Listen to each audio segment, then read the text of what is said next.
Sir, sana naman sa Family Feud magkaroon man lang ng kahit man lang isang segment man lang na magkaroon ng player na random. Tapos paki-invite yung nanay ko, please man lang. Ha? Nagsimula sa panawagan ng isang anak na ang nanay ay numero unong fan ng Family Feud. Sir, kasi ganito yun eh. Tuwing nakain kami, at talagang tinatapat niya pag nakain kami, no? Sir, nakikisagot siya eh, you know? Pero kasi pag may mga players, tapos hindi nakuha yung sagot niya, na para bang naririnig siya sa TV, magagalit naman siya.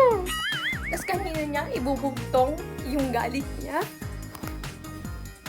sa anak niya.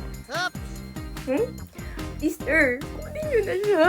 Opo, araw-araw po kaming nanonood ng Family Feud. Actually ako, at saka yung mister ko. Masaya siya na show. Tsaka mahilig ako sa game show talaga.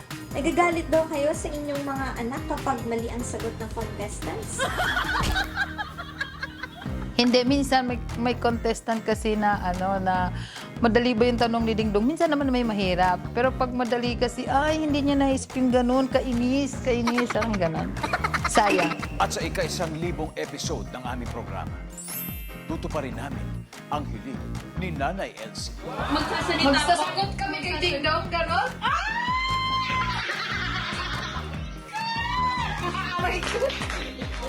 Nagkatay nga din kayo sa panalangin ko, di ba?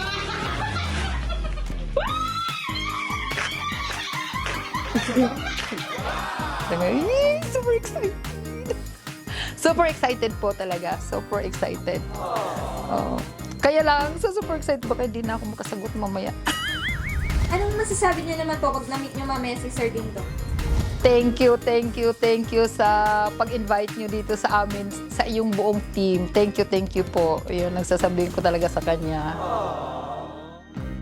Sa anak ko, ikaw ginulat mo ako, pero thank you dahil this first time sa history ng buhay natin to, sa history ng buhay ko, matanda na ako.